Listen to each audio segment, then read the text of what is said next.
Okay, it says we are a go.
Alright.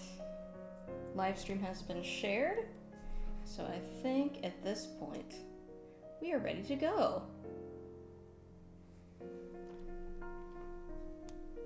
Okay, livestream number 5. Wow, 5 weeks already.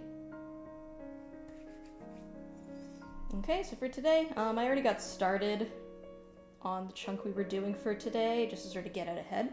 So we'll finish the rest of these 3, and then if we still got time, I'll keep doing a couple more panels after that, because I do actually need to get a little bit ahead on production for this week, because I have things on my schedule that are going to take away from my usual drawing time. So if I want to have this ready by the end of the week when the next update goes live, I'm gonna need to get a move on.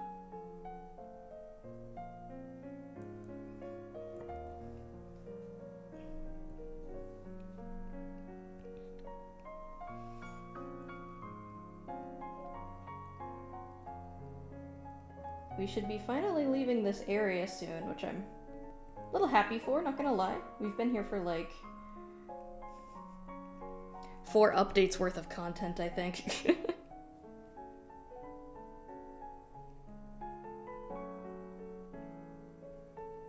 And some other exciting news, I took a look at the script and we're pretty much halfway done at this point. Which means we're gonna start gearing up for the final act. Getting ready for the climax. Hopefully, we should have Rising Waters rounded off by perhaps halfway through the year, maybe 2/3 of it. Which is exciting.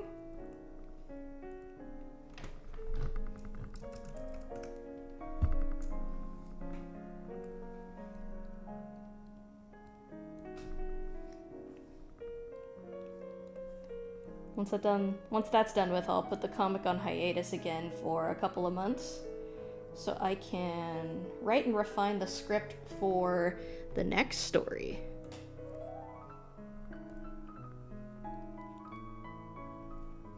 Which I'll be sure to post some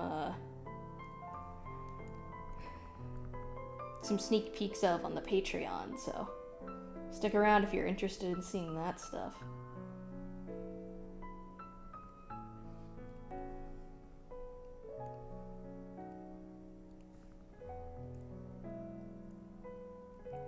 So in life update stuff, I am having to look for a new job. Right now it's just kind of a matter of trying to figure out what I want to do. you know, like, it doesn't need to be anything super serious, because, you know, I'm still fixated on trying to make art a career. I just need something that I can do in the meantime that'll bring in some cash. I sort of shed my tears and did my grieving for this little experiment not working out last week. So this week I've already refined my application and my cover letters, or not application, my resume and my cover letters, and I've already been applying to some positions. I think I'm probably gonna apply for a variety of things. Like, I'm applying for jobs within the animation industry, and I'm also gonna probably apply for jobs outside of it. Might get a job working at Universal Studios, the theme park, because that sounds fun. I've never worked at a theme park before, but I've always kind of wanted to. You know, when I was younger, I used to think getting to work at Disney World would have been like the coolest shit ever.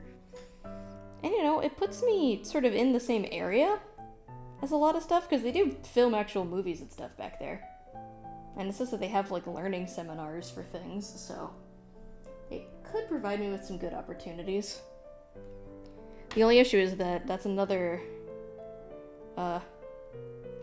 wonky schedule kind of job, which I do a lot of things with my friends over on the East Coast, and I remember back when I worked in retail stuff, it could be kind of hard to schedule days for us to have, like, our D&D games and things. Like, I managed to work out a schedule at retail where I had every Saturday off, and we would just do D&D on Saturdays. But I don't, you know, I've never worked for them before, so I don't know exactly how amicable to a setup like that they'll be. Luckily, though, that campaign is almost over, so my Saturdays are almost free. Almost.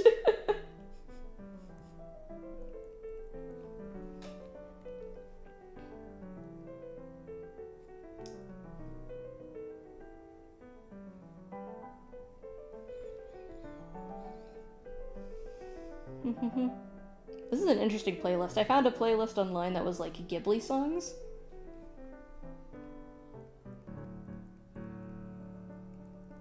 I think that's what's kind of nice about having these be unlisted streams on my Patreon.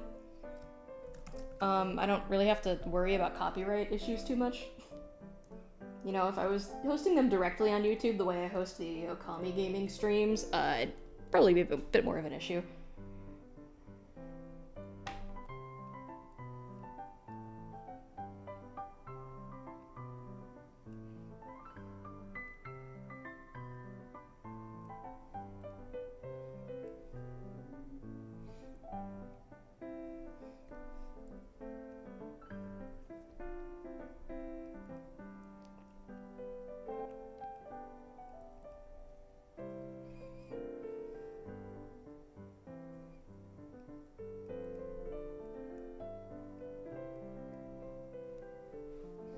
We're also slowly getting closer to Monster Hunter Wilds. Coming out on Thursday. It's kind of funny, all the promo material said it's coming out on the 28th, but when I looked at Steam it said on the 27th. So I don't know if it means it's happening, like, at midnight on the cusp of it becoming the 28th, but I mean, my thought is that the 27th for us is going to be the 28th for Japanese audiences, because they're like a day ahead of us. So I don't know, maybe that's what's going on. Maybe it's actually the Japanese time zone release date.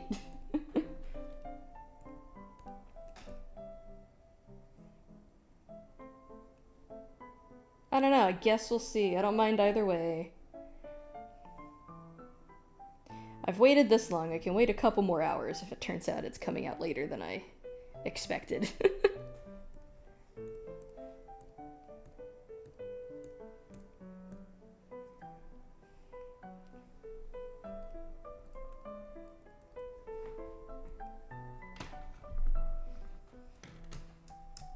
You know, it seems like February is a surprisingly popular release date for really big games like this. Because I remember 2 years ago, after I first moved out here, Horizon Forbidden West came out in February as well. So I moved out here in February, so I sort of moved out here in February, and then immediately bought a copy of Horizon Forbidden West and played that like for like a month straight. Because I didn't have a job at the time, so I just no-lifed it. Kind of in a similar position now, but I mean, I intend to try to have a job by the end of March. That's my current timeline for myself. So I'm not gonna be able to no-life it completely. Plus, I am still working on this. You know, the webcomic does in fact take priority.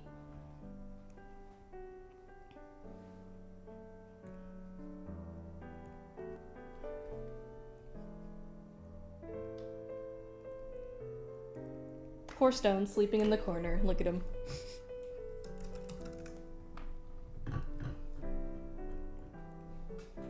Stone's taking it rough right now. He's got some shit to work through before he's gonna be emotionally open to Fern's way of thinking. I'd argue Kip is coming around a little faster than he is.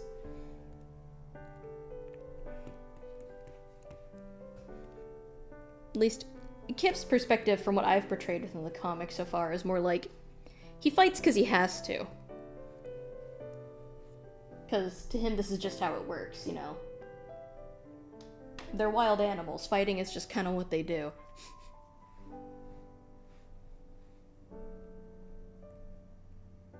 But doesn't mean that he likes it.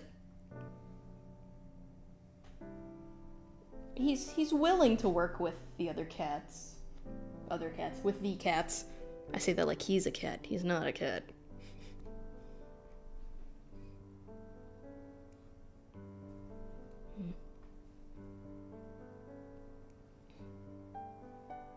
Oh, in nerd news, Dawn to Dawn came back today. Very exciting.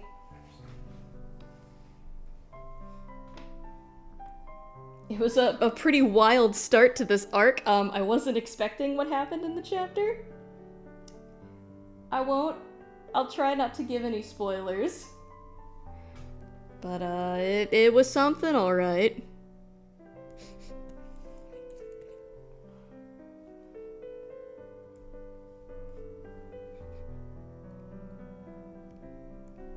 I'm very happy it's back. Now I just have to wait for the actual TV show to start up again. Good news is I'm going to Anime Expo this year. And there's a decent chance they might show us a preview for Season 2 while we're there. Which, if so, awesome!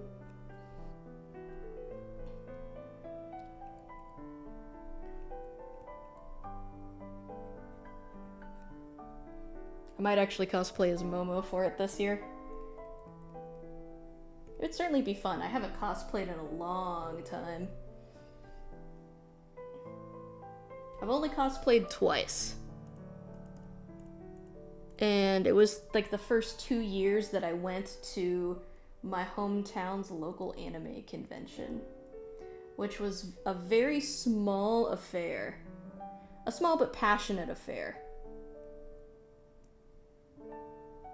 You know, like, you could tell that the organizers were really invested in trying to make something that was going to be entertaining for whatever anime fans exist in Raleigh, North Carolina, which there were a surprising amount, you know? It was a healthy-sized crowd, to the point where the con was getting bigger every year. In fact, we had some pretty notable people show up to the convention space before. Like, we had the director of Cowboy Bebop, I can never remember his first name. Watanabe. I'll call him by his last name. Watanabe. Watanabe came by and he was doing some autograph signings, and I got his autograph, and it was awesome. And I think we've had like some prominent voice acting roles come by before too. So yeah, it does pretty decently well. But first year I went as Korra from Legend of Korra.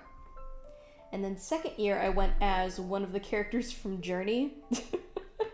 I don't know if those funny flying cat people have, like, a name aside from funny flying cat people. But That one I made the costume, well, for both of them actually, I made the costumes myself. Pretty cheap, pretty, you know, pretty beginner friendly. Or, I don't know what the heckin' word is. Pretty amateurish costumes. But I feel like I did a decent job with both of them. And, oh wait, I did actually cosplay a third time. I went as Robin from Fire Emblem Awakening one year, and that time I actually bought a costume. But that was also the time that I learned that if you're ordering from a Japanese retailer, you have to order a large if you're American. Their sizes are just not the same as ours. Those people over there are tiny. You know, I can't... I fit into like a small to medium and like regular American sizes.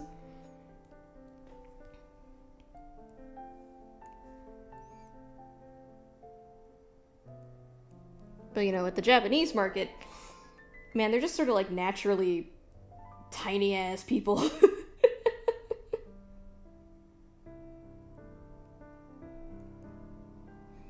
So yeah, I learned that lesson. I ordered a size medium and the costume just barely fit me. Like, thankfully I didn't have to try to return it or buy another one a size up. Because it took forever for that thing to ship overseas to us. And I still actually have the robe part. I kind of wear it on its own as like a separate costume piece if I want to just throw something on super quick for like a Halloween party thing.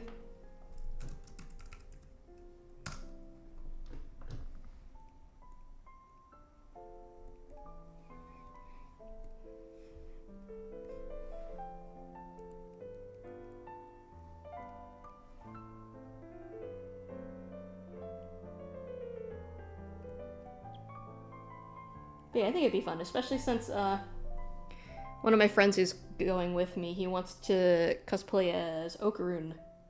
Human form Okarun. So I was like, oh man, I could do Momo and then we can match. And then the third friend who's coming with us, my other friend was trying to convince him to go as Yokai Okarun. Which I think would be really cool if we all went in Dandadan cosplay. We could be a whole matching group. I've never done that before. I've never done matching group cosplay, and that sounds really fun.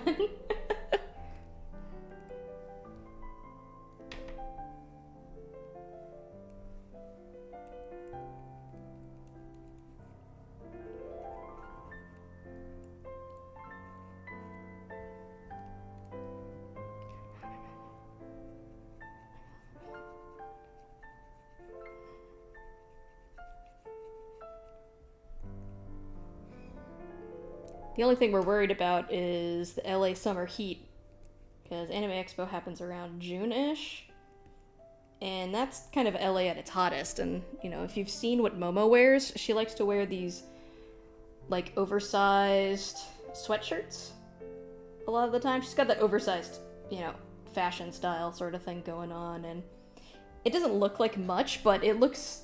the shirts alone just look like they would get really hot. I think having a skirt balances it out a little bit.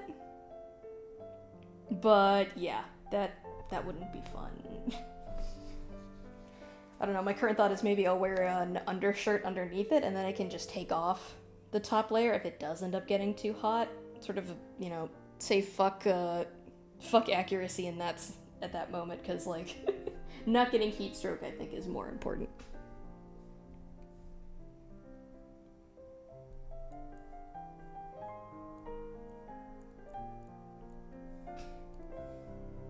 Of course, it would be worst for my guy friends, because Okarun wears a black school uniform.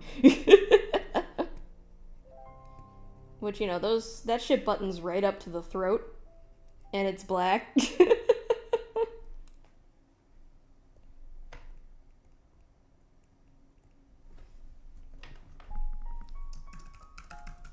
Ooh. Yeah, I'll tell you what, they do not design those characters to be cosplay friendly. Or to be wearing those outfits in the heat friendly. I don't know exactly how hot summers can get in Japan. I know that they can get hot-ish. At least from what I've seen portrayed in television, there have been, you know, times in shows where characters have been complaining about a heat wave. And it does look pretty dang toasty in the summer sometimes. And they do have, like, summer uniforms that are usually short-sleeved, I believe. But I don't know how comparable it is to, like, California. I don't know exactly what the climate's like.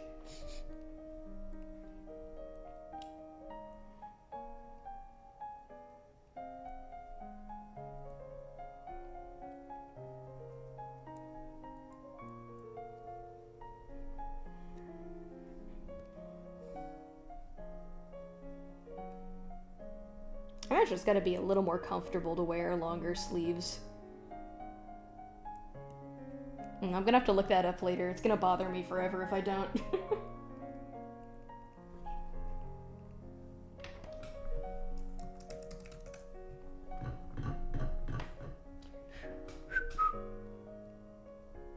This music is nice, but I'll admit I'm getting a little bit bored. I'll finish up with this moss here, and then I think I might change it. Let's darken that a little bit more. Just a tad. No. It's so hard. I'll just steal this color. There. Okay, let's find something else to listen to. Oh, it's all just fucking Ghibli now. Lo-fi hip-hop, how about that? Oh, have I listened? No, wait, it's live. I was like, did I listen to this before? It's all the way at the end.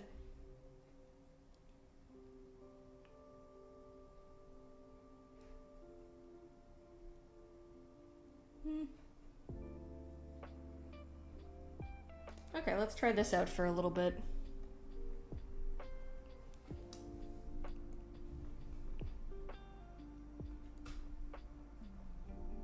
You know what, actually, I think we should start lighter on these ones, because I'm sort of shading them front to back, so they're gonna get darker.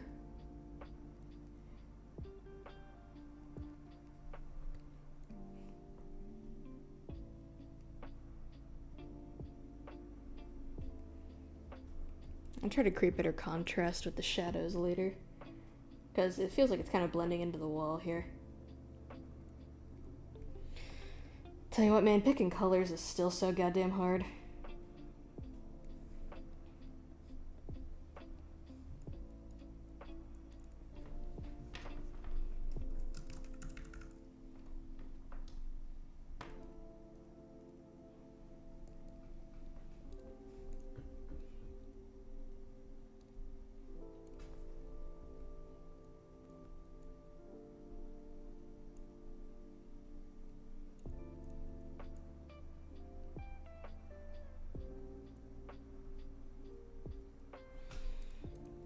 Let's see, what else to talk about? I caught back up with an old webcomic series that I was really into throughout most of high school. It's called Paranatural. It's very good. You know, for a while, updates for it were kind of slow, mostly because the creator was having issues with their wrist. They had, like, some serious carpal tunnel stuff going on, and it meant that anytime that they tried to, you know, work on the updates, they wouldn't be able to do it for very long before their hand would start cramping up. And because of that, sometimes we went months at a time without an update.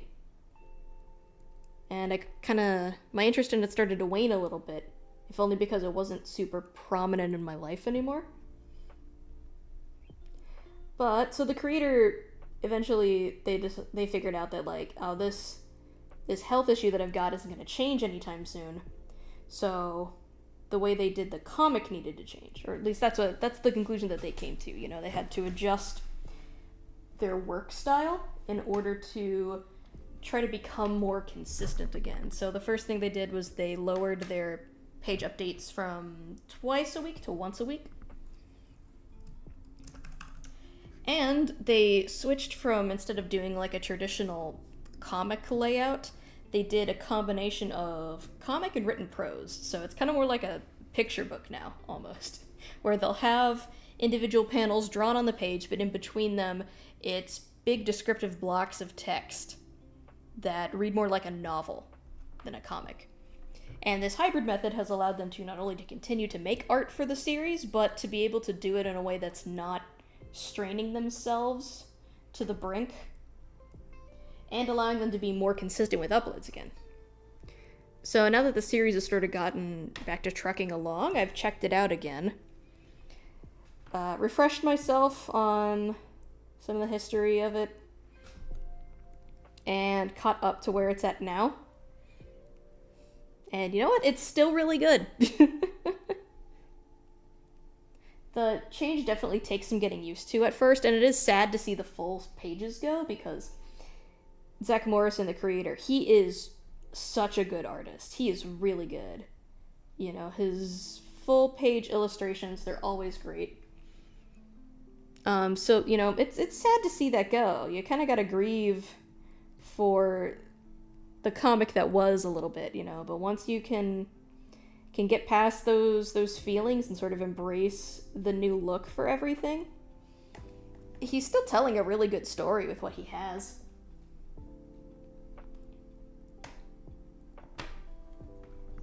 They're very good at, you know, being selective about which moments in the story need an illustration and which ones don't.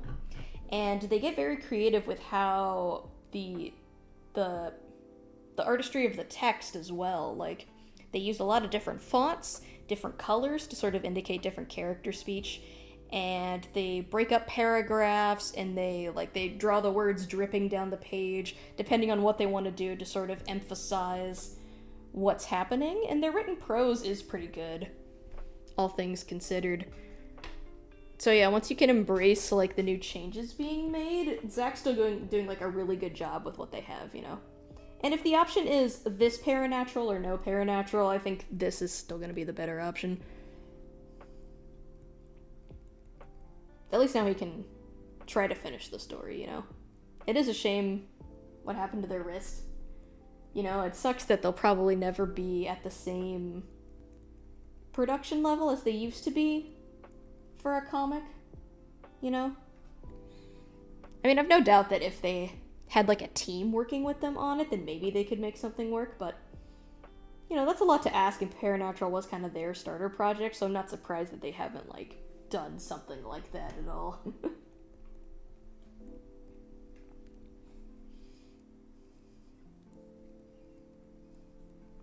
But yeah, it's really good. It's probably one of the best web comics online that I've ever read, personally, you know. It's got very good characters, very good plot structure, a very good mystery, too. Like, Zach was really good at setting up a breadcrumb trail of information for the audience about, like, oh, what are these characters doing? What are these characters doing? Who's the real villain here? What are they planning? What's the actual, like, danger that these characters are in? Because believe it or not, it's actually hard to tell at first, you know. The story follows this kid named Max who moves to a new town called Mayview, which is this pretty idyllic little rural place. It's like a town situated on two hills with a lake in the middle. So, very pretty location. It's very, like, lower middle class Americana, I think, in the vibes.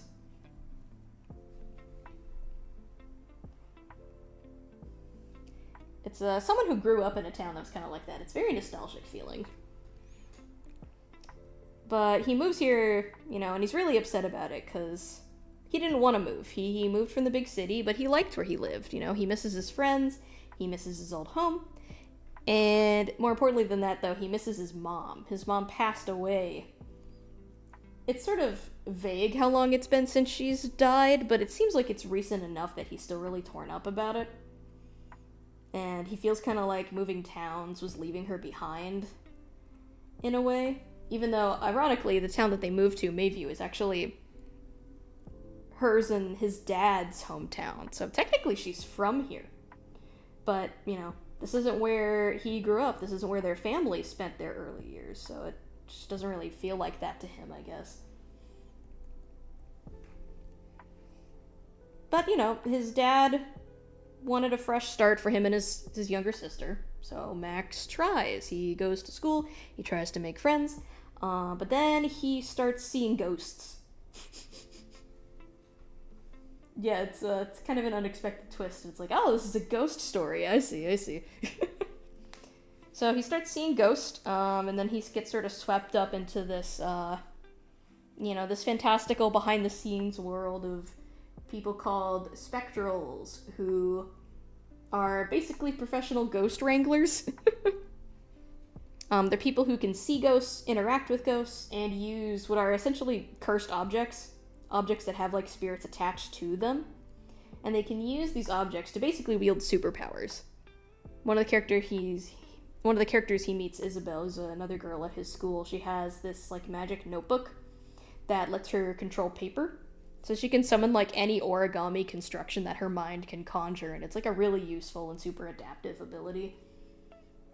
And, she flaunts it, which, understandable. If I had something like that, I'd probably flaunt it too.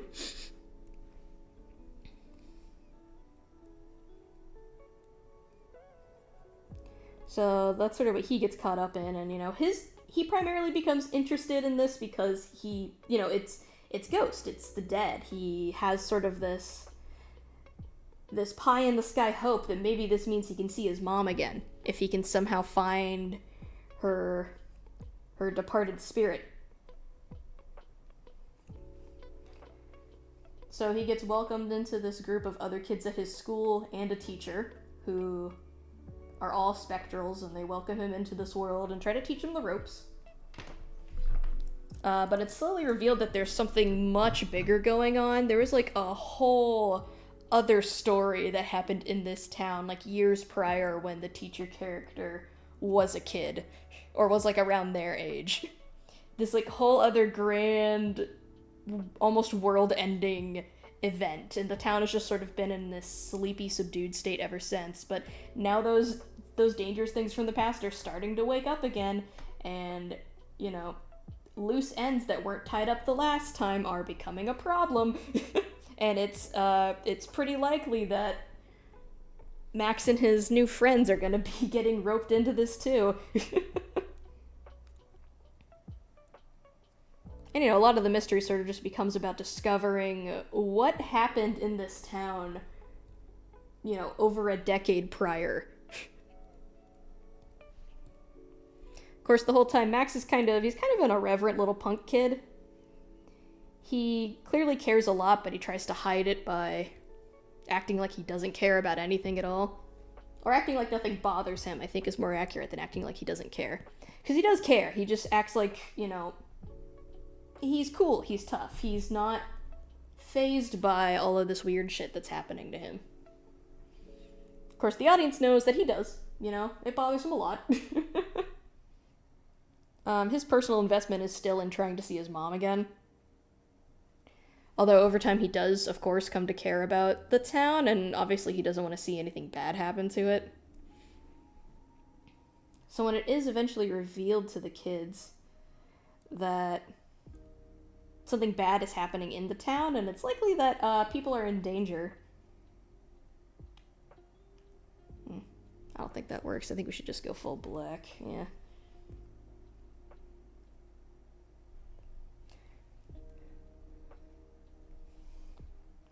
So when it's revealed to the kids that the town is in danger, he's invested. He's gonna help stop whatever's going on,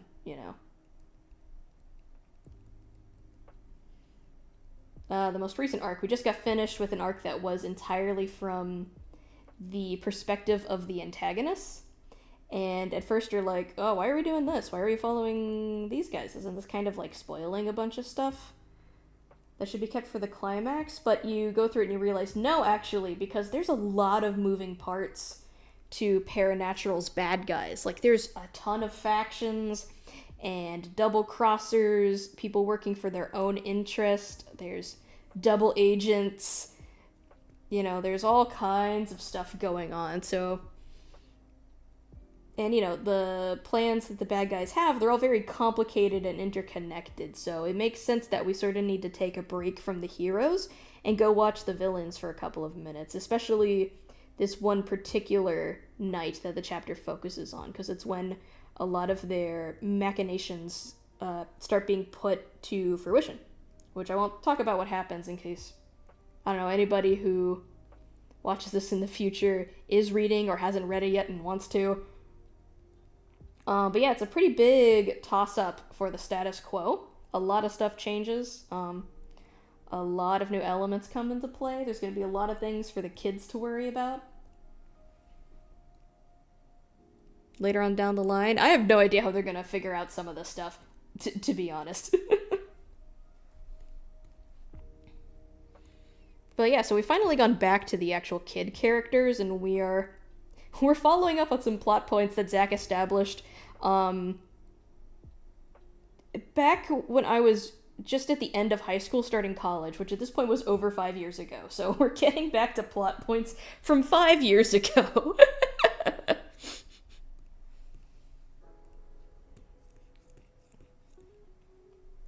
Which, I think is a testament to just how long of an in progress this series has been.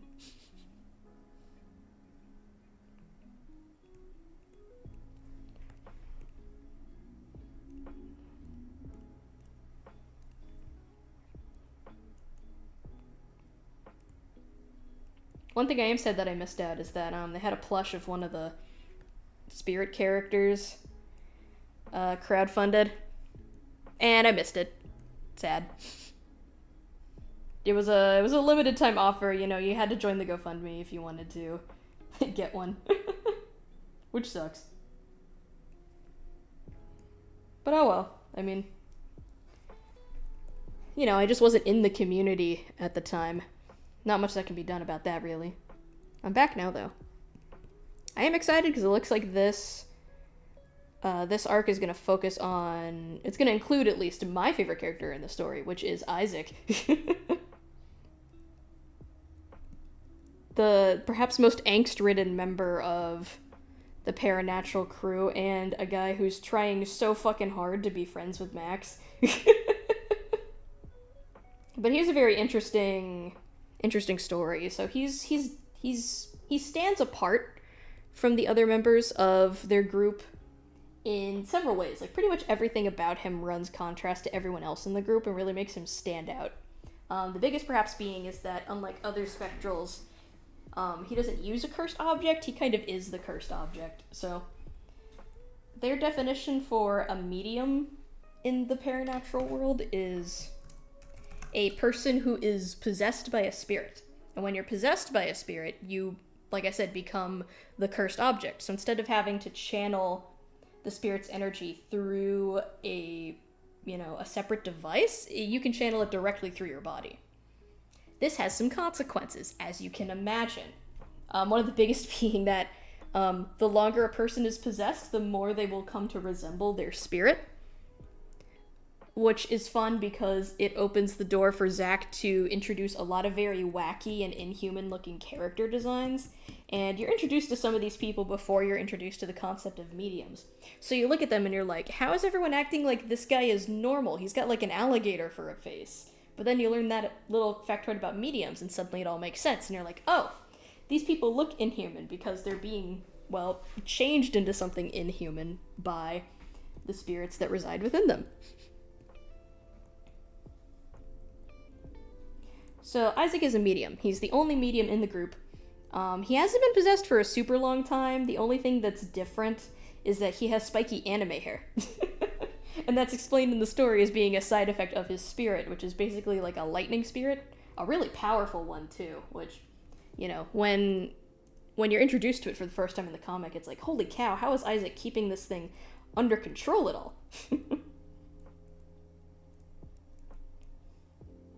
So he's separated from the group in that way. Already he's got like different problems than they do because his contact with the spirit that he's housing is something more direct. But it's also revealed that there's something about the Paranatural group that Isaac is not privy to. There's a secret that he is like obsessed with learning about. And he feels like because he doesn't know this secret that he's still not really part of their in-group. He feels excluded despite the fact that these other kids in this group are supposed to be his friends.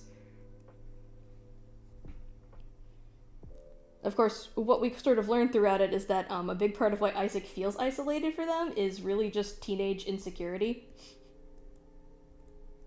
You know, he reads their secretive behavior as being hostile towards them, when that's not true at all. You know, I won't spoil this again, but you learn a little bit what's being kept from Isaac and why, and it makes sense. Like, they're actually doing what's in his best interest, and they're looking out for him, and no one's trying to be mean to him, you know? It's not like they're pushing him away or keeping him excluded from the things that they do. They're just not telling him about this one aspect of being a spectral. You know, that's it. That's the only thing that they're keeping from him. But Isaac's own insecurity causes him to spiral a lot over this aspect of their group dynamic. So he becomes a little bit obsessive, and he becomes kind of cranky and moody. He can get short with the other members of the club very quickly because he reads a lot of their behavior as being exclusionary or aggressive. Which I enjoy that a lot because it feels like a very understandable and relatable character flaw for a teenager in his situation to have.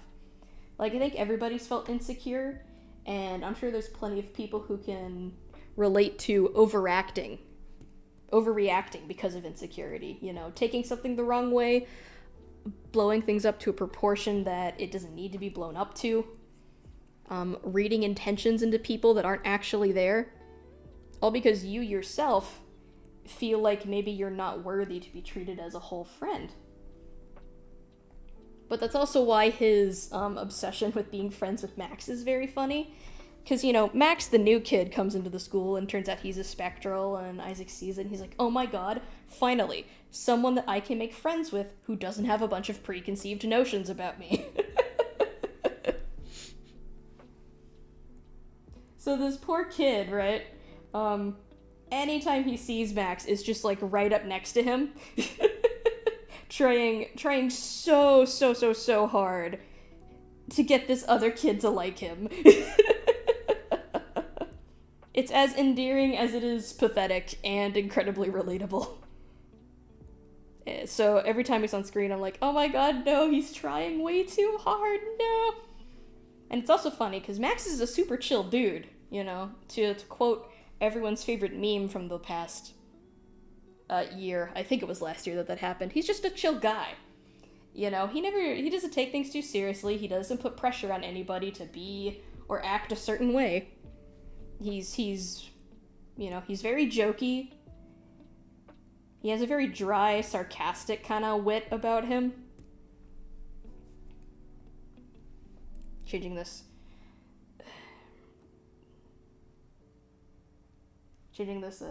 setup a little bit. It's something that I think makes more sense. Anyway, so, you know, Isaac could have totally made friends with this kid if he just, like, calmed down and gotten over himself a little bit and acted normal, you know?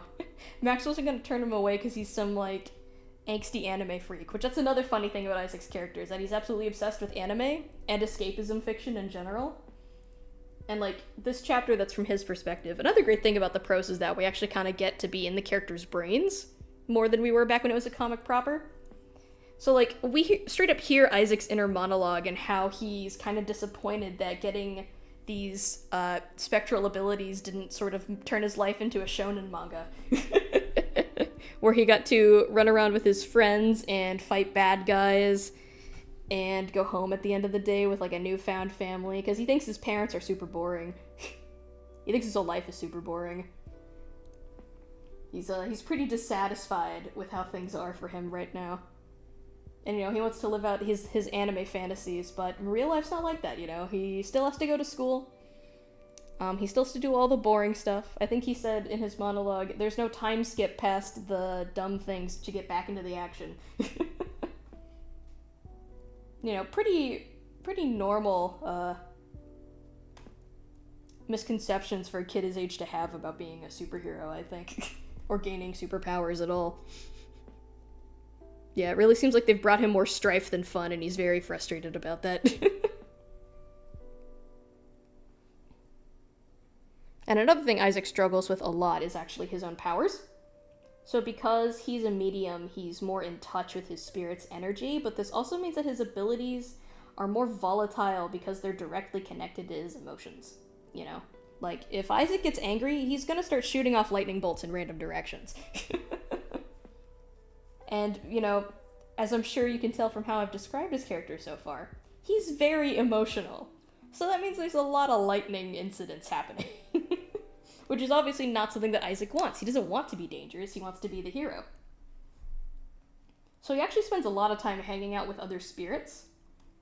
He has these spirit friends that live out in the woods that he goes to hang out with, one of which is sort of like his, you know, his Karate Kid mentor. He tries to teach him about, like, you know, being calm, having perspective, being patient. Tries to coach him into being more in control of his emotions, because this is something he can't really go to his parents about. So his parents aren't really able to parent him through his emotional issues in this case. So he gets advice from the spirit instead. So he's kind of having like his personal Jedi training arc in the background. But yeah, I find his character to be very interesting because he has, you know, not only is he, I think, his motivations are super grounded, his behavior is really relatable and feels true to life. Like, this feels like I could believe that if an actual kid got actual powers like that, this is how they would react and behave in that situation. But also because he's kind of a wild card in the story right now. Because the way that Zach has written him and portrayed him and sort of set up his character arc, there is a non-zero chance that Isaac could end up being more of a hindrance than an ally in future conflicts. There's a chance that he could go Anakin Skywalker, lose all control. There's a chance he could go rogue third party, decide that he's fed up with everyone and go his own way. He could end up trying to solve Mayview's problems himself and getting himself hurt. You know, he has kind of an infinite number of possibilities that his character could go, honestly, and I'm expecting that it's going to get a lot more angsty before it gets better.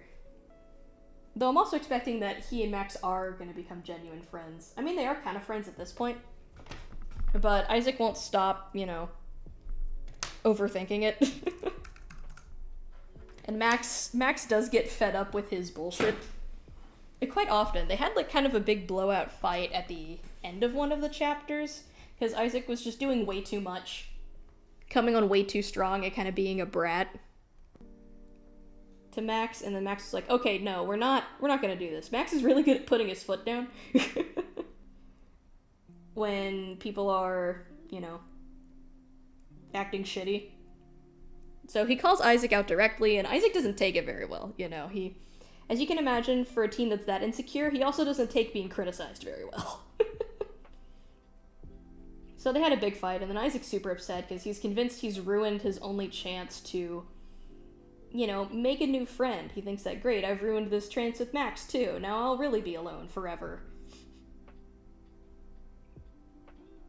But, you know, they managed to patch the hole up. I think Isaac learned a pretty good lesson about how friendships work from that. How, like, real honest friendships work from that. You know, discovering that, like, hey, you know, you guys can disagree. You can fight, you can criticize. But as long as you're willing to accept each other's apologies in the end, it doesn't mean the friendship's ruined, you know? The friendship's not ruined until someone walks away for good. Though, of course, we've started this new chapter with Isaac freaking out about something else, and once again trying to solve a problem on his own. And I feel like it's definitely going to cause some issues with Max, so... Especially since he's trying to be sneaky about it. Which, another funny thing about Isaac is that he is a terrible liar.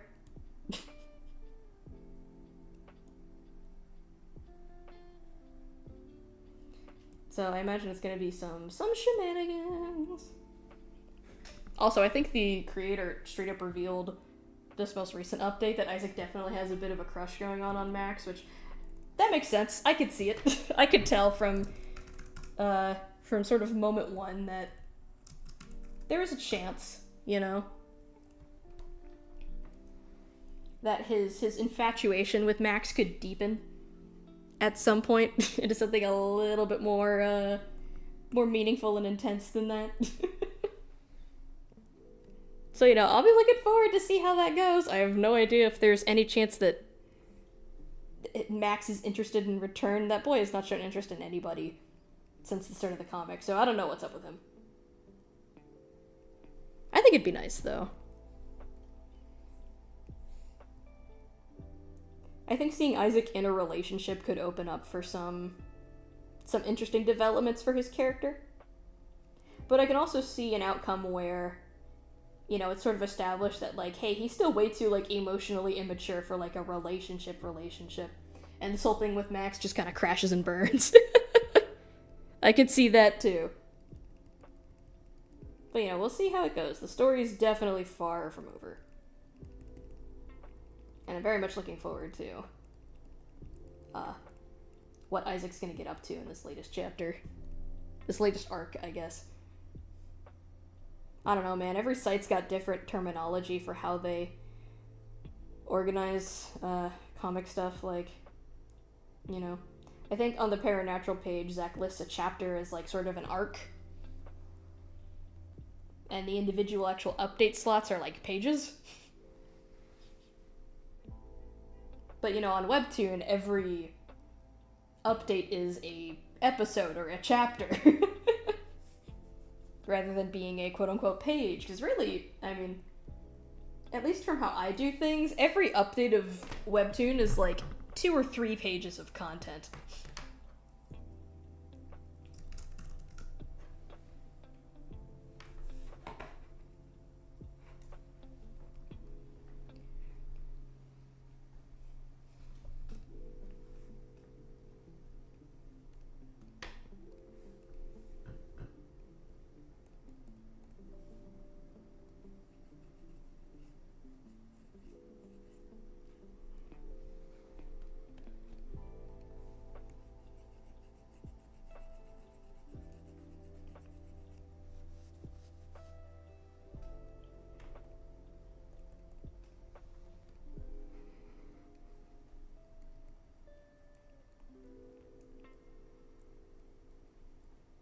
Man, I want to talk about Paranatural some more. It's been a while since I've, you know, really thought deep about that series. It's kind of why I like it. It's because there is a lot to think about in it. Zach writes all of his characters with some level of complexity. You know, like, no one's ever just, like, a background nobody. Or at least, he never brings a background character to center stage without really thinking about who they are as an individual person.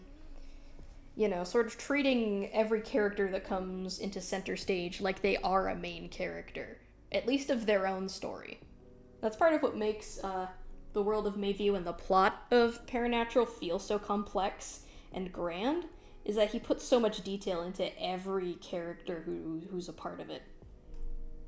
And I think a very good example of that is with his bully characters, you know. When Max first shows up, there's kind of this group of punk-headed idiots who harass him on his way there, and they're sort of established as, like, your kind of 80s movie bullies, you know. Very, very meat-headed, very stupid.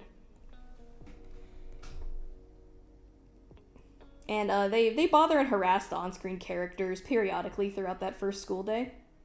But the more time they spend on screen and the more time that we spend with them, like, apart from the main characters too, because these guys get screen time of their own as well without the central characters involved, the more you start to realize that these guys actually have, like, a lot, you know, they're a lot more layered than they appear on first glance. Because, like, they're all really good friends with each other. You know, they're absolute shitters to the other kids, and they're hellions to the adults. But they have a really, really strong bond with each other. You know, they're like ride or die out here.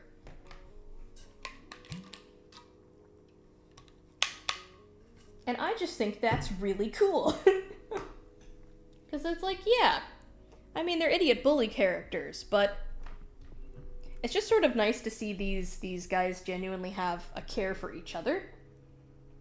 Sort of makes sense, like, oh yeah, they hang out with each other, Not because they all just happen to be the bullies at the school, but because they genuinely enjoy each other's company. They are an actual friend group. They just also happen to be assholes to the other kids. And with this most recent chapter, it seems like it's going to involve Max, Isaac, and one of the bully characters, which he did this once before. I think it was like chapter 3, the one that really introduces and goes into Isaac's character. There was an entire, like, chunk of the story where they were both being harassed by that one bully character. And it was sort of where we got to see a little bit more of his personality and his complexities as well. But we actually start off with the bully character in his home life, and we sort of get to see, what his upbringing was like, and it really puts a lot of his behavior into perspective, because we meet his dad, and his dad's like a pretty aggressive, classically masculine type of guy, where he's I think throughout that first couple of pages, he says to Johnny, like, so many times that, he's got to do better. He's got to stop being a slack-off hellion. He's got to stop punking around with his dumb friends, He's got to learn how to take care of himself. He's got to be tough. And the entire time, Johnny's inner monologue, he's very uncomfortable sitting there and listening to his dad talk. He does not like hanging out around his dad. And that sort of illustrates where his internal anger comes from, why he lashes out at other people, and why he puts on this really, like, tough persona. And I think it is because he's trying to live up to his dad's expectations, at least a little bit. It's pretty clear he doesn't like his dad's expectations, but, well, he also doesn't want to be, the loser that his dad keeps telling him he's going to be if he keeps slacking off like he does. It's a very interesting dynamic. We didn't see enough for me to feel comfortable saying that his dad is, like, being abusive to him. But I think it's pretty clear that his dad is not listening to his son or being all that attentive to his real needs. He's just sort of regurgitating these ideas and expectations at him and, assuming that that's going to be enough for his kid. But it's clearly not. I think anyone who's even been a child knows that that's not how you teach your kid to become an upstanding member of society.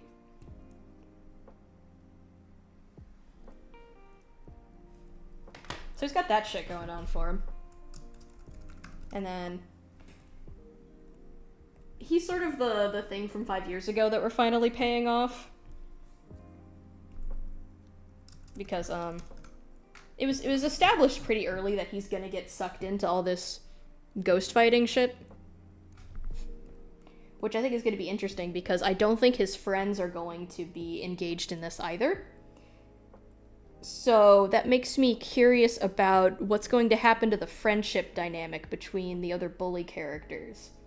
If Johnny, which is the kid's name, ends up getting... I don't know why I was avoiding saying his name for so long.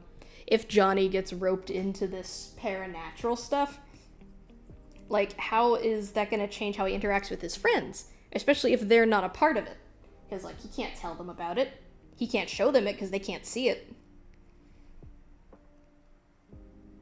And, it's likely that he'll have to start hanging out with Max and his friends more often. Which, there's a chance that might drive a wedge between the four of them. His other friends might start to feel like he's abandoned them to go hang out with, the nerds they were making fun of a week ago.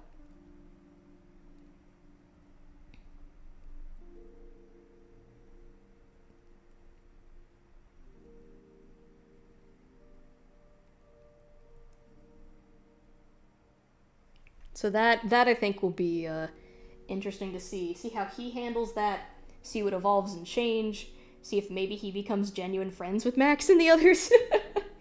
Whoop. What happened there?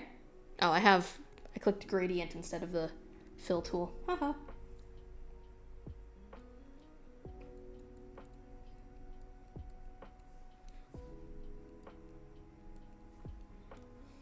I feel like he is probably going to become friends with the others.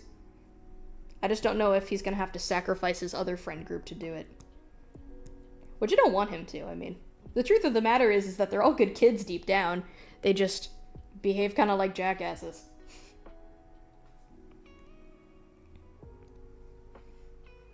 I mean, despite being initially categorized as quote-unquote bully characters, pretty much any time Max has interacted with other members of the group without Johnny outside of school, they've been totally chill.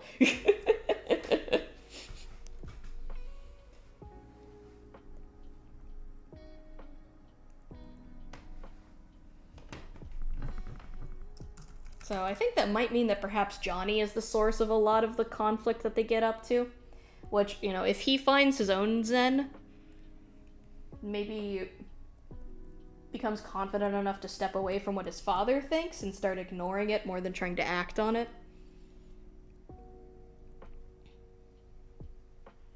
You know, maybe their whole friend group can just chill out.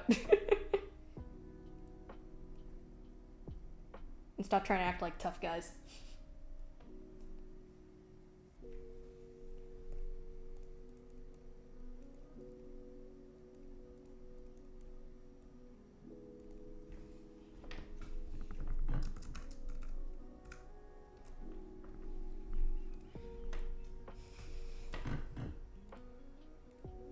So, yeah, that'll be fun. Well, it won't be fun for the characters, but it'll be fun for me to read about.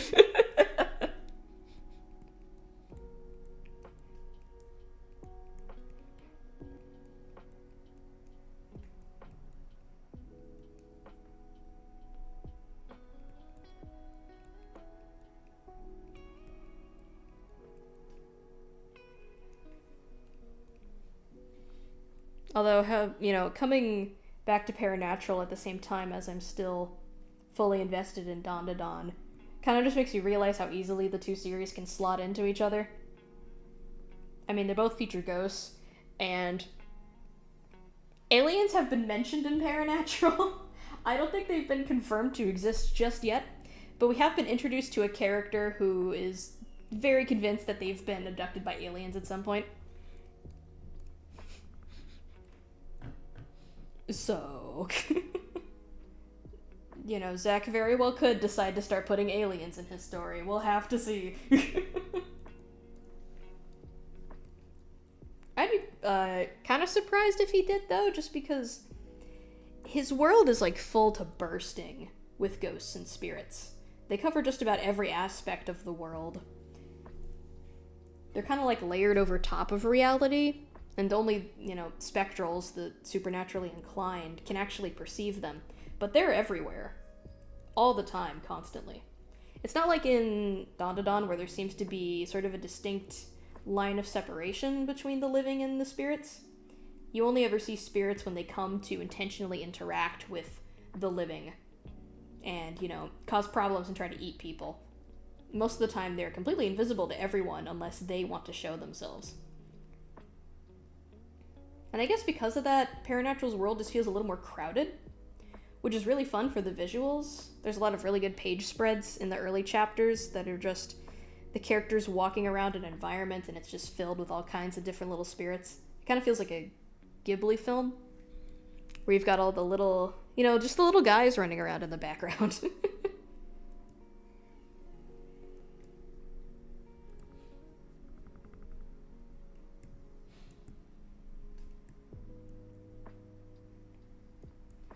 So I can't help but feel like if we also tried to introduce, you know, creatures from other planets beyond Earth's atmosphere, something that, you know, you'd think would be more tangible, that non-spectral people could see.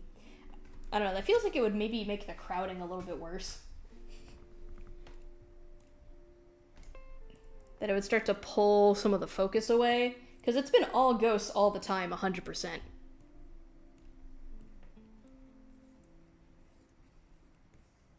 But we'll have to see.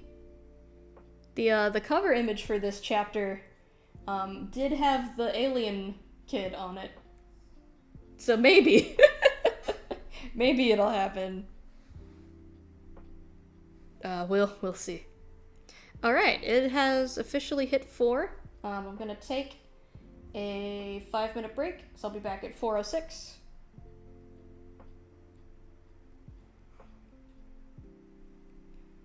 Alright, I'll see you guys then. Bye.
And we're back.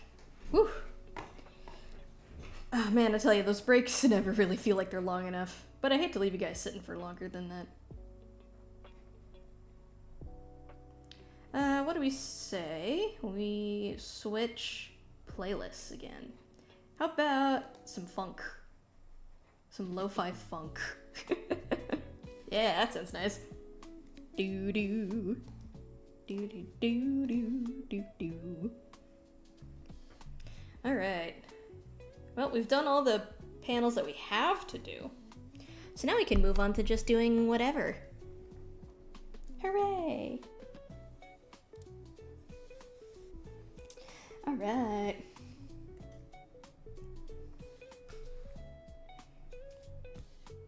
I gotta open up the script.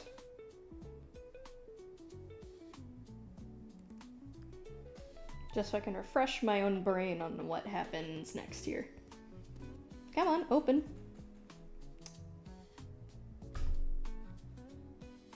There we go. Okay.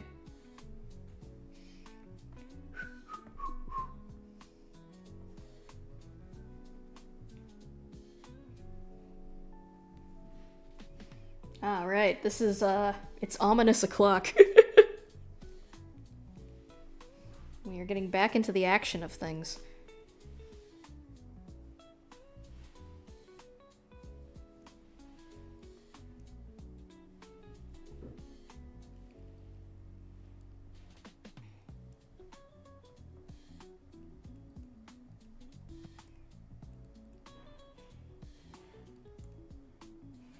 Cut back to Fern, who has also just realized something ain't right.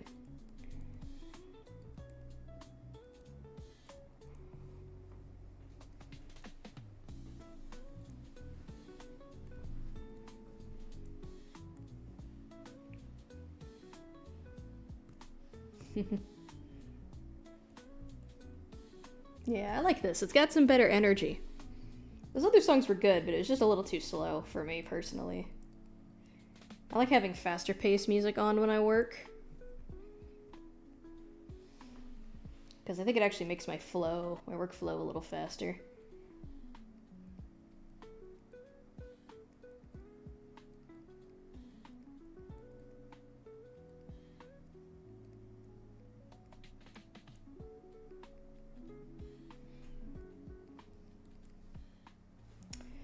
I want to talk more about Paranatural, but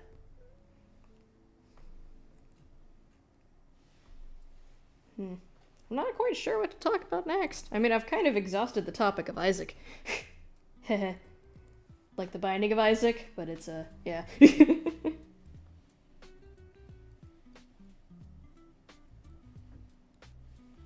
I'm funny. But yeah, I've kind of addressed everything that I really like about him without having to divulge spoilers to talk about him some more. Oh, I guess I will say that I do think what Zach did with his parents was really fucking funny.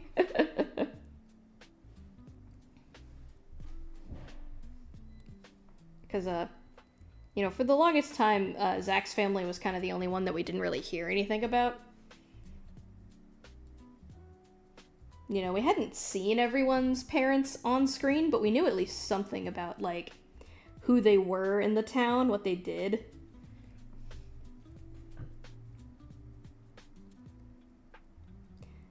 Except for his. We never really learned about it. And, you know, the ultimate truth is that it was because his parents are just, like, ordinary people. They're not involved with the world of spectrals, like, at all. Like some of the other characters' parents are. So there was really just no reason to bring them up. They simply weren't relevant. But there were still so many people speculating on what his parents were just like in general. Trying to figure out who the hell, you know, could have birthed such a dramatic, extra as hell kid. So Zach, the absolute mad lad that they are, reveals Isaac's parents to be slight recolors of Sailor Moon and Goku. Both with orange hair. which is incredibly funny, especially after Isaac described them as painfully boring. Like, it is just so funny that this guy, you know, he fucking loves anime and all of its tropes, but doesn't seem to recognize that his parents look just like Sailor Moon and Goku. Oh, it's really good, though.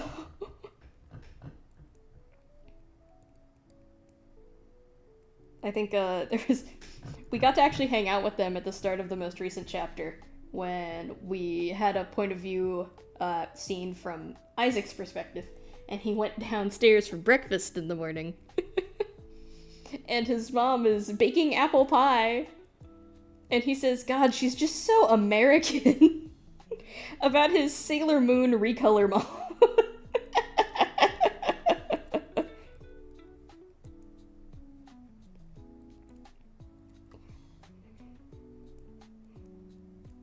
That's gotta be like my favorite joke in the whole series. That's another good thing about Paranatural. Paranatural's funny. It's like action comedy. And it's actually really good action comedy. Like, that comic is funny. I'm sure it's got some moments of, like, millennial Gen Z-ish humor. That stuff that kind of borders on the he's right behind me, isn't it, kind of stuff, but most of the time it still ends up feeling, you know, fresh and genuinely humorous. I think that's because it never goes full, like, meta, isn't this so funny, guys, where, like, characters in a story, kind of like, you know, the trap that a lot of modern Marvel movies have fallen into, where they think that, you know, nudging the audience's shoulder 100 times is how you write good comedy. It never crosses that line with it. So I think that's part of why it still manages to feel pretty humorous, because the characters, you know, have serious reactions to the funny shit that happens. And then other times there's complete non sequiturs like the anime parents. Which is just jokes written by Zach for Zach. And if the rest of us think it's funny, that's just kind of a bonus. Which luckily I think most people do. I mean, I could see some people being upset with the like, oh, you mean his family's not like a serious family like all the other characters' families are?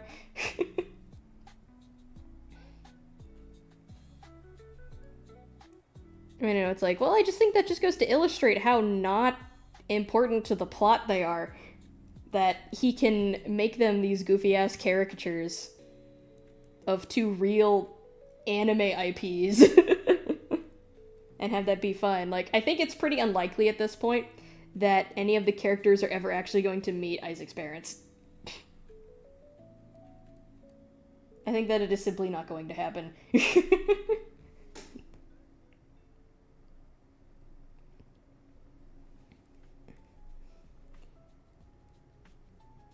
Although I imagine if they did meet them, Zach would probably still play it straight. Like, they would treat his parents like they're totally normal individuals.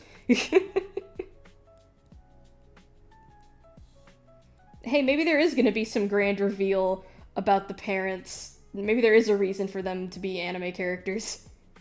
Who knows?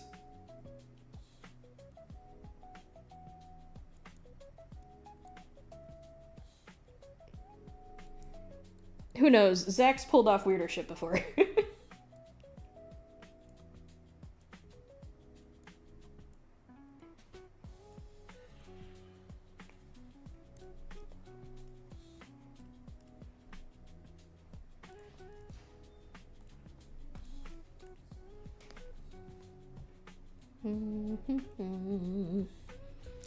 Man, it is making me wish I didn't catch up to the series on a Sunday. Another thing I gotta wait a whole week for.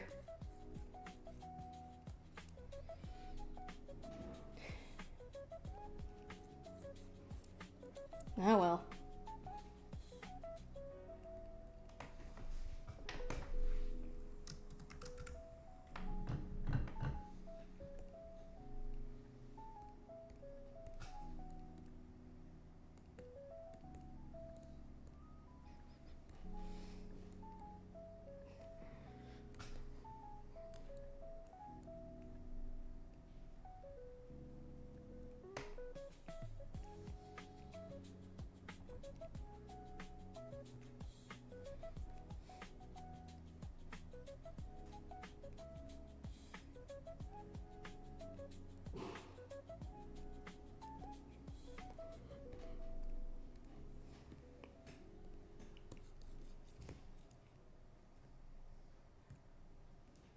Ugh, I keep accidentally opening other apps. The pros and cons of having a touchscreen.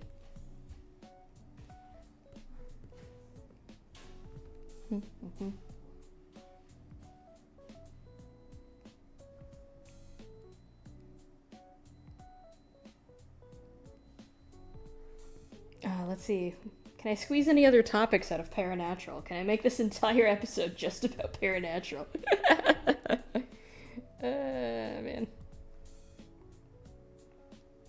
It is such a good comic, though. And I'm glad it's a webcomic, because I really feel like this is a story you probably couldn't get away with making into an actual TV show. Although I'd love for something like that. I used to read a lot of webcomics back in high school, and I used to daydream about starting, like, a television network that was just about adapting the webcomics I really liked into animated TV shows. That would be, like, my dream project, you know? If I had, like, infinite money and resources, I would just start a television station and reach out to all these webcomic creators and be like, hey, I want to turn your comic into a TV show. Let's do it.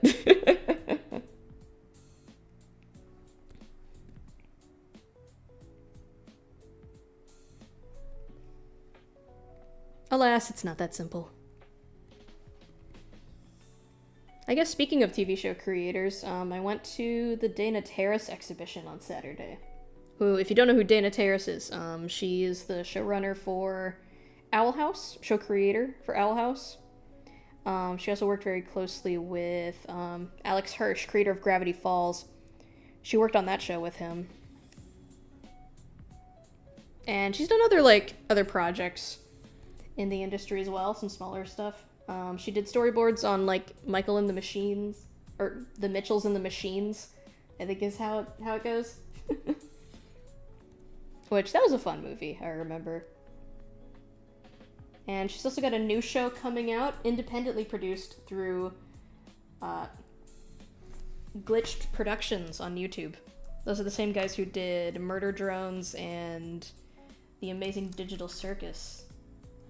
It's really cool to see someone from the industry proper step into the independent space to produce something. Which I think is going to be really cool, because, you know, if you're familiar with the production of The Owl House at all, you know that Tara's vision was hamstringed quite a bit by the studio's, restrictions. There were a lot of things that she wanted to do that she simply couldn't do because it was a Disney project. Stuff that eventually resulted in getting the show canceled, which was a shame. That she didn't really get to end it on the time frame that she wanted to, you know? There were a lot of elements that deserved to get fleshed out more that just weren't able to because they got cut short. But she said that her new show, the one for Glitched, is going to be a psychological thriller. Which I was like, okay, so she's like taking all the gloves off with this one.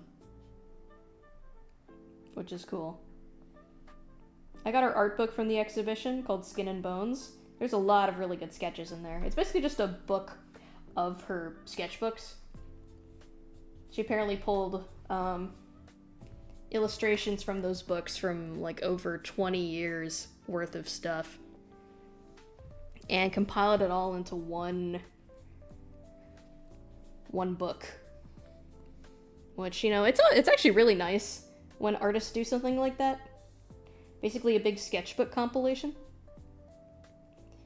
Because it sort of lets you peel the curtain back a little bit, look at their process. And she's just a really solid... She has really solid draftsmanship with her stuff. Her character designs are always incredibly clean and dynamic, and they all have very distinct silhouettes. Like, you can tell she's trained for animation. It's all just like the classic hallmarks that you want to see from animation characters. Principles that I tried to hold to when I'm designing characters too. And getting her book has actually inspired me to try to step it up a little bit more. Because, you know, a lot of how I draw people pulls quite a bit from anime too, which has a slightly more realistic proportion to everything. But I find that, you know, because I've studied sort of that way, some of my human characters at least, they feel kind of half-baked. And I think it's because I'm not really utilizing shape language strongly enough with them. So seeing Dana's illustrations has, you know, inspired me to try to focus on that design element a little more. My animals are pretty good in that regard, I think. Ooh, that looks terrible. Looks like her mouth is glowing. At least I like to think my animals are pretty good in that regard.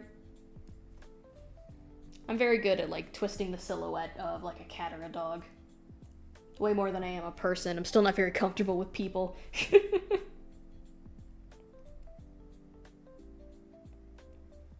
And, you know, I rarely feel like I can draw these characters the same way twice. It's just harder for me to keep consistency with the human characters, and I think it's because I'm trying to hold to a level of realism a little too strongly. I think I need to go back to basic shapes a little bit more.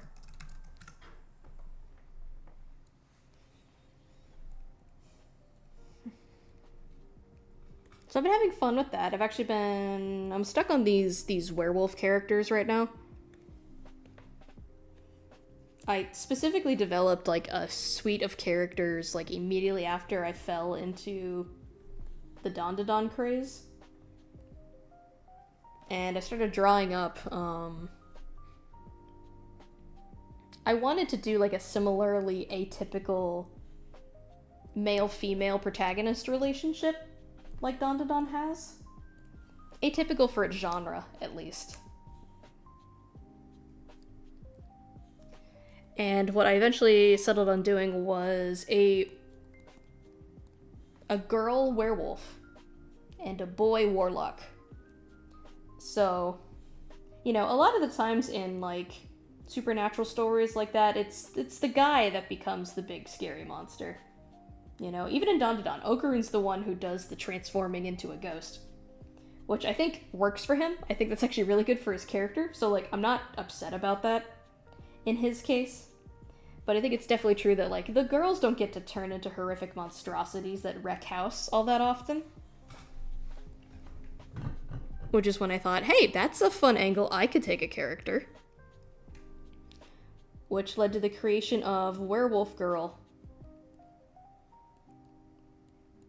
I definitely pulled inspiration from Momo for her in the sense that her design is pretty punk. You know, pretty atypical aesthetic. What's the word? Counterculture, that's the word. Yeah, more of a counterculture kind of aesthetic. I'd say the biggest difference in personality with Momo comes from personality.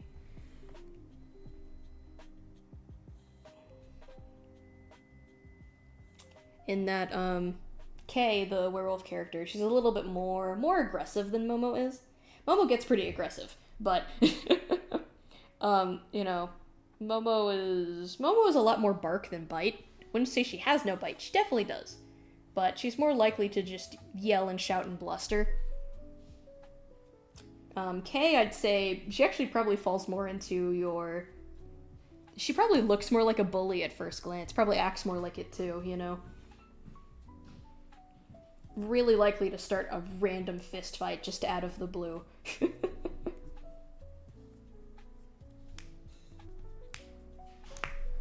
And they've been very fun to draw. And then I ended up drawing a whole cast to go around them. Like, I drew a mentor character for the warlock. I drew a whole family of werewolves for Kay to hang out with, who sort of adopt her into their fold and teach her, you know, what it's like to be part monster for the rest of your life. Sort of her adoptive little mentor family. I made some other kids who were learning to use magic alongside the warlock kid. Warlock Kid differs a lot from Okarun. I think he's a lot more different from Okarun than Kay is from Momo. His name is Cole, but so his premise is that he goes to a private school. So they actually attend separate schools, but he goes to a private school. You know, he's got like a very upper middle class upbringing, you know, almost in the rich kid territory. Not quite, but it's enough that he goes to a fancy school with a uniform and he has a lot of nice things in his life. and his personality is very, very touchy. You know, guy, he kind of overreacts. He'll flip out at the drop of a hat if something goes wrong. It's like a different brand of anxiety from Okarun's. You know, Okarun has very, nervous social anxiety kind of thing. Cole is less social anxiety and more trying to control the situation anxiety. You know, if he feels out of control in a situation, he kind of starts to lose his cool a little bit. Most of the time, he really likes to act like he's got his shit together. You know. He acts kind of above it all. He acts tired and fed up with everyone around him. But the real teenager comes out once situations evolve outside of his immediate control. He really prides himself on being good at magic. He's the one who's sort of familiar with the supernatural life, whereas Kay is the one who's brought into it after she gets cursed with lycanthropy.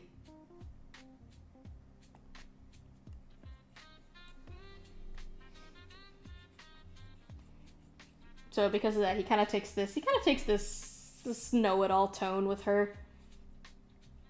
And with other people too, you know, kind of snobbish. Definitely got some of that rich kid mentality. But a lot of it's just to hide his personal insecurity. His kind of type A personality where he can't handle not being in complete control of a situation. Or having to admit that maybe he doesn't actually know what he's doing and he needs help.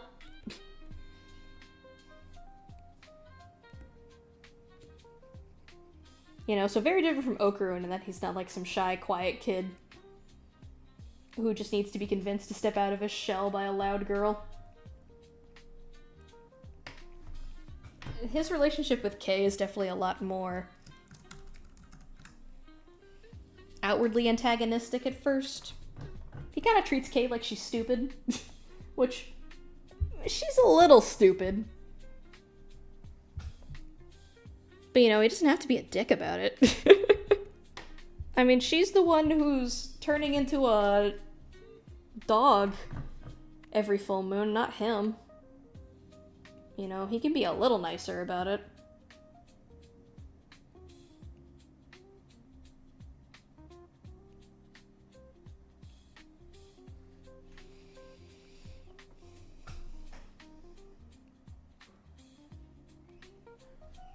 But the idea would be that over time, through the course of the story, they'd come to understand each other's true selves a little better. You know, Cole would eventually see that Kay means well with everything that she does. She has a very strong sense of justice. She wants to look after people. She doesn't like seeing people get taken advantage of. She has a protector's spirit deep down. And Kay would start to see that Cole is just as nervous of a wreck as anybody else is. He's just trying really, really hard to mask it. And they sort of come to see the better parts of each other.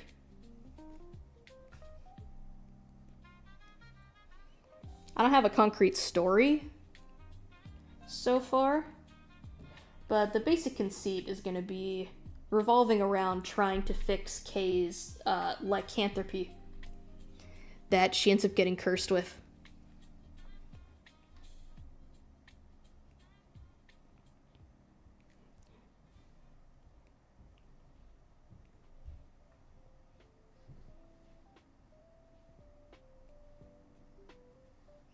Sort of,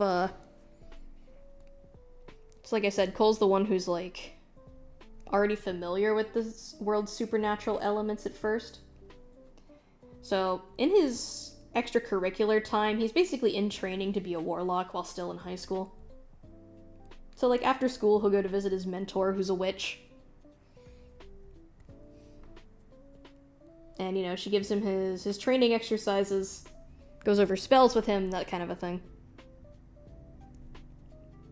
And, you know, Cole treats it like he's in some kind of elite club. That he gets to do this thing that, you know, all the other kids at school don't even know that it's real. They don't know that he practices magic every day after school. Meanwhile, Kay's kind of living this sort of aimless life. So the characters are sort of on the cusp between 18 and 17, where their final high school year is sort of looming in the near future in front of them. Which means that soon they're going to have to start deciding on what they want to do with their lives after high school. So they're in this kind of transitionary period at the start of the story. And while Cole is pretty set on his track of essentially becoming a professional warlock and making that his life career, Kay is a lot more aimless. Kay doesn't really know what she wants to do with herself, or even what she is at all. You know, she struggles with that a lot. So she just kind of does what every other punk does, you know? She skips class, she slacks off, she gets into fights.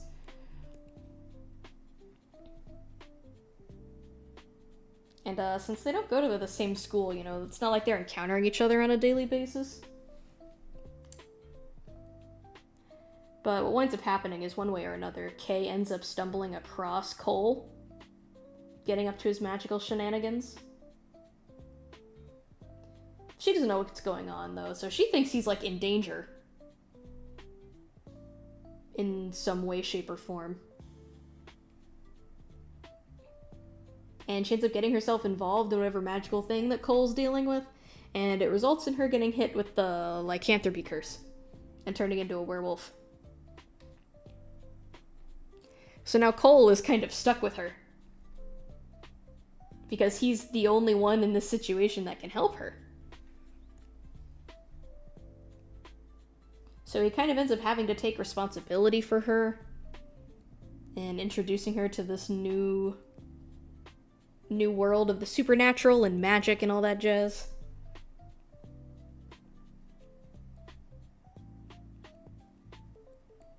So that's sort of how their adventure starts together.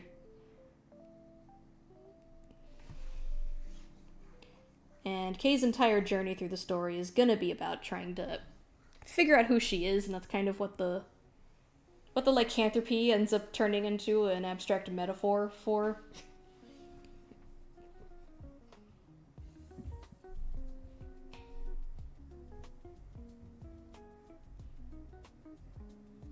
You know, as she goes on trying to solve the issue of this curse, she struggles with, you know, figuring out who she is, and as a metaphor for that, she turns into a monster. Although werewolves, you know, my idea for werewolves is a little bit different in that they're not completely mindless animals.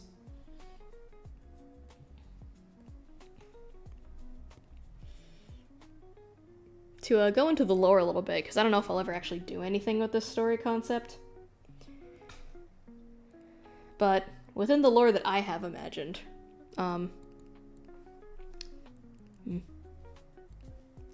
there's kind of two different types of werewolves. There's like born werewolves and cursed werewolves. So there's people who are born with the ability to transform into a werewolf, and then there's those who are cursed with it, like Kay. So the other werewolves that she meets, that sort of adopted family that she gathers, they're all born werewolves. You know, they've been able to transform since childhood, and they've done it all their lives.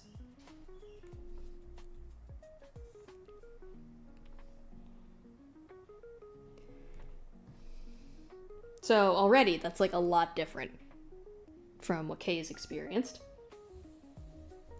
And it sort of affects, it changes, you know, how the werewolf curse affects each of them.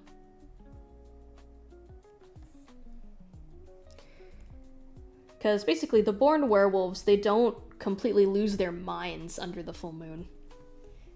The strength of their werewolf forms will wax and wane with the moon. So like the closer the moon is to full, the stronger they feel. The closer it is to new, the weaker they feel. But they never lose their minds, and their transformations are never forced. They can transform whenever they want, no problem. A cursed werewolf is in a bit more of a volatile state. So because it's not something that they're born with, it's not really a part of them. And there's more of a warring conflict between the human self and the wolf self. So the stronger that the werewolf powers get with the phases of the moon, the more susceptible they are to losing control of themselves.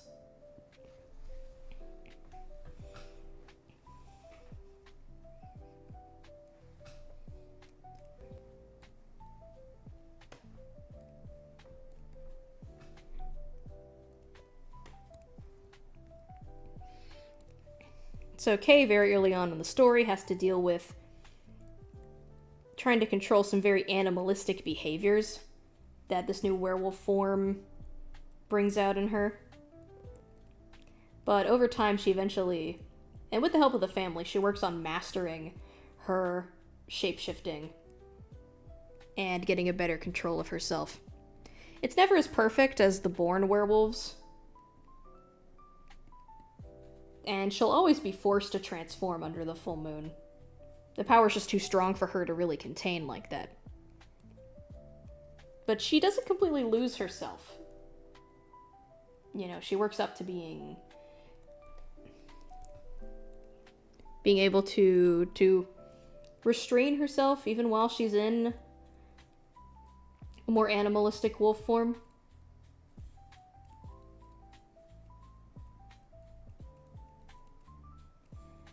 Cole, meanwhile, he sort of takes the lead on trying to figure out a way to get the curse lifted from Kay.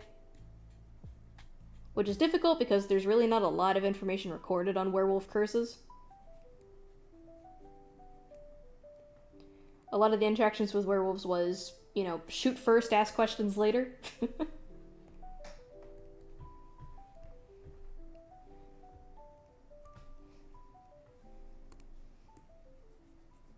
And curses that, like, change a person's form like that are pretty...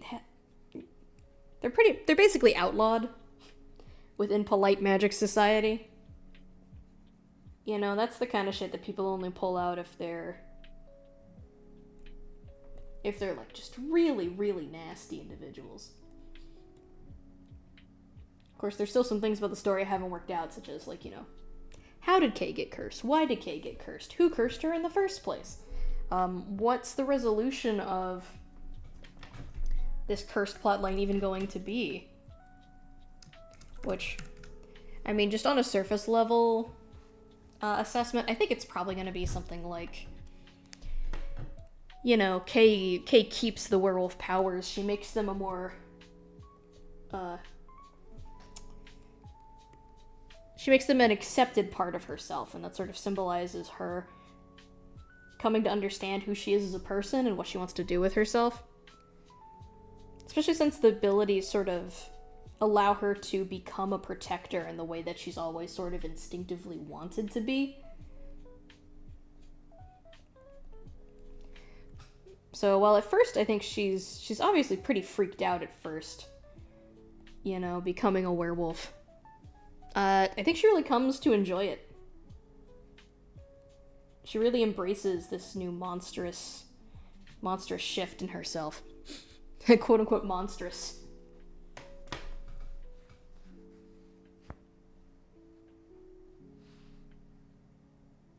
That's the most likely place for her arc to go. And Cole, I think Cole learns to embrace uncertainty through Kay. You know, he learns to be alright with not having control or not knowing, you know, not being able to predict the future all of the time with complete accuracy.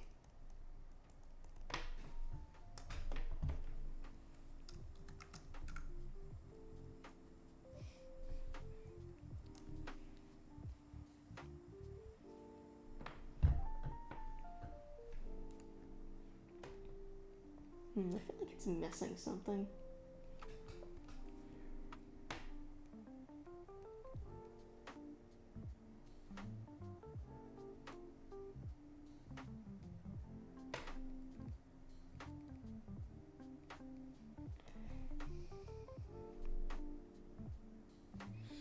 I don't know if we should make like a full shadow down here. Maybe.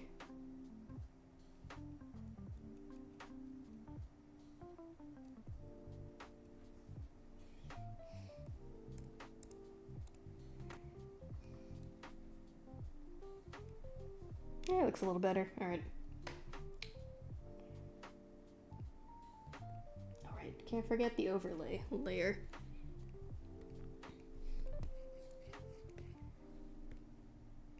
And yeah, I would make it a romance between Cole and Kay. I mean, it's inspired by Dawn to Dawn. I kind of can't. Plus, I learned about this really cool bit of werewolf lore that's kind of been lost to time. But it's that, you know, there is one way to sort of snap a werewolf out of a feral state, and it's for either to return to them some of their clothing, or for a person that the werewolf loves to call their name. Which I think is a peak romance potential. You know, like, at first the only thing that can bring Kay back to herself is, like, giving her her favorite jacket. Which is a big part of her character design. I love the jacket that I made for her. Although, when I showed the design to my friends, they pointed out to me that Kay's color scheme is the same one as the non-binary pride flag. Which was a complete accident on my part. I didn't know. I don't pay attention to that shit. It's just really good colors.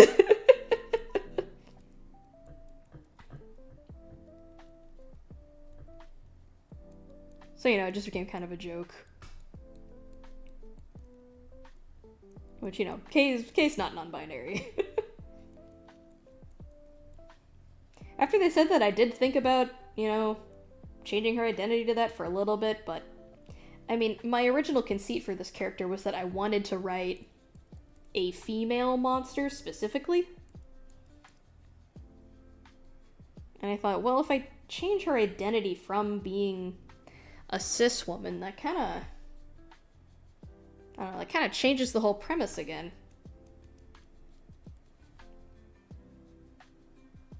So yeah, I kept Kay as an identified woman.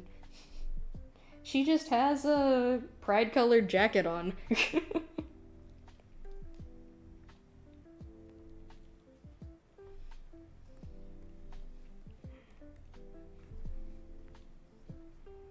It is funny when things like that happen. Little coincidences you never expect.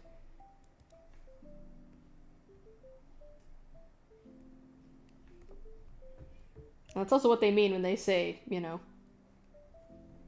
there's nothing new under the sun.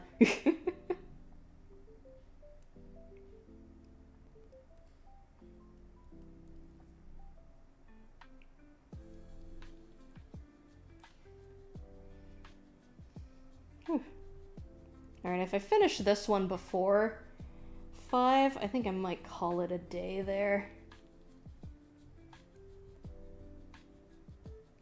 Just because I'm getting a little tired.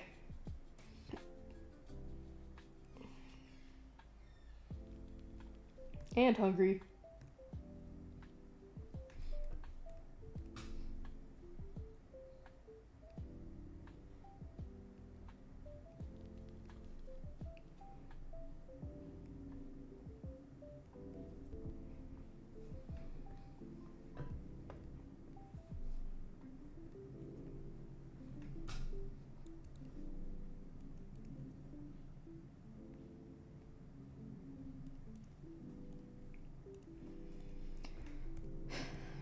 Fern's already bad days, about to get worse.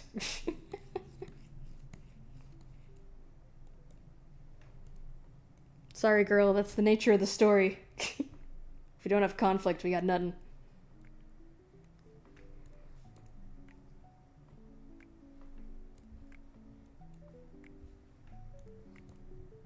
I feel like this line is kind of unnecessary. I'm gonna get rid of that. We don't need it.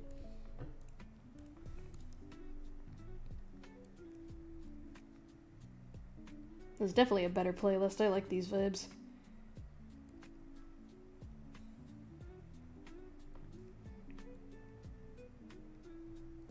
What else can I talk about? I guess I'll talk about another character from the werewolf story. I made up a character specifically to hit a couple of design elements and tropes that a friend of mine really likes. I have a friend who really likes making badass old woman characters. She loves seeing, like, you know, wrinkly old ladies in positions of authority or power, able to do cool shit. So when I was coming up with ideas for this werewolf family that I wanted Kay to have contact with, I thought up a matriarch to continue this idea I had of, like, you know, letting the women be horrific monsters for once. So I thought of the head of this werewolf pack being the wrinkliest, stoutest, slouchest old lady you've ever seen. But, obviously, she turns into a werewolf. And then that caused me to add on a new bit of werewolf lore, which is that, you know, while most animals, most living creatures, their bodies will get weaker with age, a werewolf's body only gets stronger. And I thought this was a fun little element because I kind of liked one of the ways in which werewolves contrast vampires in that they're not, like, immortal creatures. Like, they'll live for a long time and they're very hard to kill, but I don't think there's anything suggesting that werewolves are, like, immortal in the same way that vampires are. So, for my lore piece, I decided, okay, well, they're not immortal. But they can get exponentially stronger. Kind of like how there are some animals that never stop growing no matter how old they get. A werewolf's power never stops growing. So while her human body is very frail and weak, you know, as any older person's body is going to be after being alive for a long time and aging, her werewolf form is stronger than ever, and it's huge.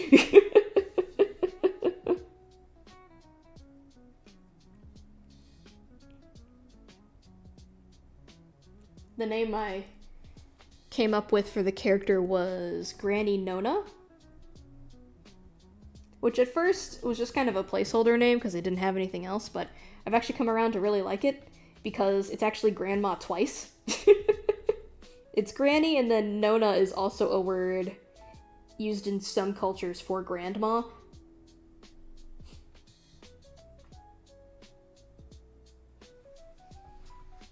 So, you know, all the other kids call her Granny Nona. It's just grandma twice. That's how much of a grandma she is. The other members of the werewolf pack, there's only 2 other characters in it.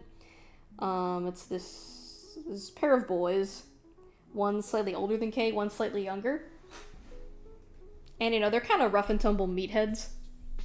Lovable idiot himbos, the both of them. And they sort of accept Kay into the pack immediately. Because their pack isn't a blood-related pack. You know, Granny Nona and the 2 boys, they're not actually related to each other. And the 2 boys aren't related to each other either. But they still treat each other like brothers. Werewolves are pretty rare these days, because a lot of the families, a lot of the born werewolves at least, they were hunted pretty religiously, you know, back in the old days in Europe, when hunting monsters was like a genuine profession that brought you money.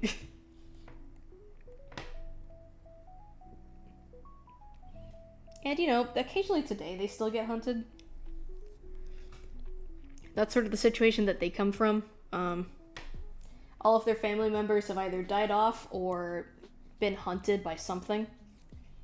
So Granny Nona, you know, took the 2 lost werewolf boys under her wing to give them a pack and some level of stability in their younger lives. And when Cole's mentor reaches out to them and tells Granny Nona about Kay and what's happened to her, you know, they welcome her into the pack just immediately. Because they're already kind of a blended patchwork family. They know what it's like to be alone.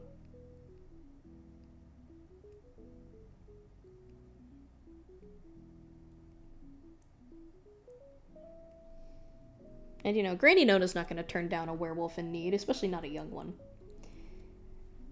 She has a very strong maternal instinct. The werewolf pack dynamics in this story, they pull a lot more from real-life wolf dynamics, which, if you're familiar at all with how wolf packs actually work in the wild, they're really just a family unit, with a mom and a dad in the head, and all of the other wolves underneath them being their children. Which is why the head leaders of the pack are the only two that mate, because they're the actual parents. All the other wolves in the pack are related. And then once a wolf grows up, they have the option of deciding to leave, go find a mate and start a pack of their own, or they can stay. So werewolves in this universe, they operate off a similar framework, where every werewolf pack is a family unit, with, at the head of it, you have the oldest living male and the oldest living female. And they're co-leaders. Every werewolf pack is a co-led pack. That's sort of the usual function of it. And I specify that it's the oldest male and the most senior male and the most senior female, because the two wolves leading the pack don't necessarily have to be a mated pair. They can be like, you know, an uncle and a niece. They can be cousins. They can be siblings. It's just that the most senior male and female pair are the ones that take the lead.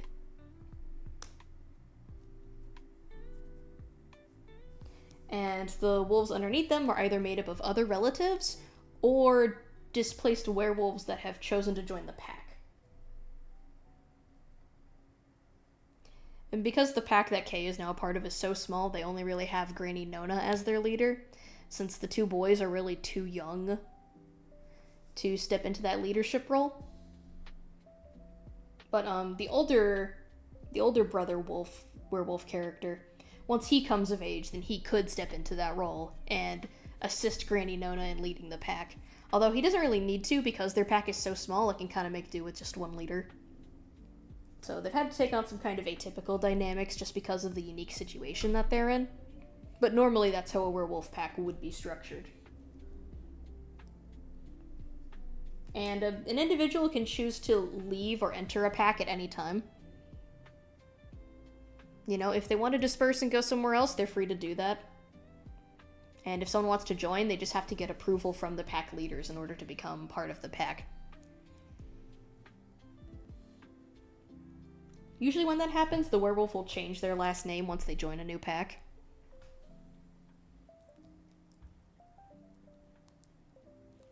Not always, but most of the time, that's kind of what's traditionally done. Yeah, I've done a lot of world building for the werewolves, at least. Okay, we got 5 minutes to spare, but we're already finished with the panel. So I think we're going to leave it off there for today. Thank you all for joining me once again. I hope you had a good time.